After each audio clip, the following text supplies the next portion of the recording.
महाभारत केवल एक युद्ध कथा नहीं है, बल्कि ये जीवन का महान ग्रंथ है जिसमें अनगिनत शिक्षाएं और गूढ़ ज्ञान छिपा हुआ है। इसमें 5 ऐसे प्रमुख ज्ञान बताए गए हैं जो आज भी जीवन को दिशा देने वाले हैं। पहला और सबसे बड़ा ज्ञान है धर्म का पालन। महाभारत हमें ये सिखाता है कि धर्म केवल पूजा पाठ तक सीमित नहीं है, बल्कि धर्म का वास्तविक अर्थ है अपने कर्तव्यों का पालन करना। युधिष्ठिर ने हर परिस्थिति में धर्म को सर्वोपरि माना, जबकि दुर्योधन ने अपने स्वार्थ और अहंकार के कारण धर्म से मुंह मोड़ा और अंततः उसका विनाश हुआ। दूसरा महत्वपूर्ण ज्ञान है अहंकार का नाश। महाभारत बार बार ये संदेश देता है कि अहंकार चाहे रावण का हो, कौरवों का हो या दुर्योधन का, उसका अंत निश्चित है।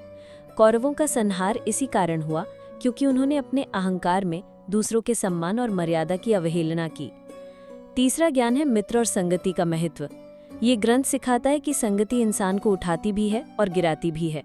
दुर्योधन ने शकुनी जैसे कुटिल सलाहकार को अपना मार्गदर्शक बनाया और उसी की वजह से उसके जीवन का पतन हुआ।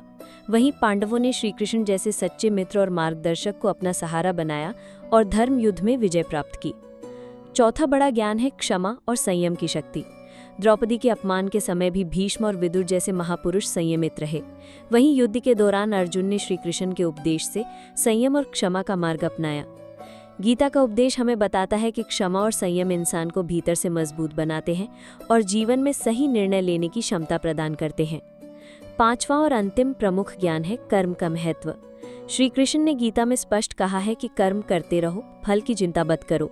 यही जीवन का सबसे बड़ा सत्य है कि इंसान के हाथ में केवल कर्म है, फल नहीं। यदि हम ईमानदारी और निष्ठा से अपना कर्म करते हैं तो उसका परिणाम अवश्य ही श्रेष्ठ होगा। इन 5 महान ज्ञानों धर्म पालन, अहंकार का नाश, संगति का महत्व, क्षमा और संयम तथा कर्म का सिद्धांत को यदि हम जीवन में अपनाएं तो हर समस्या का समाधान मिल सकता है और जीवन में सुख, शांति और सफलता प्राप्त हो सकती है। यही कारण है कि महाभारत केवल एक युद्ध कथा नहीं, बल्कि एक अमर जीवन दर्शन है जो हर युग में इंसान को सही मार्ग दिखाता है।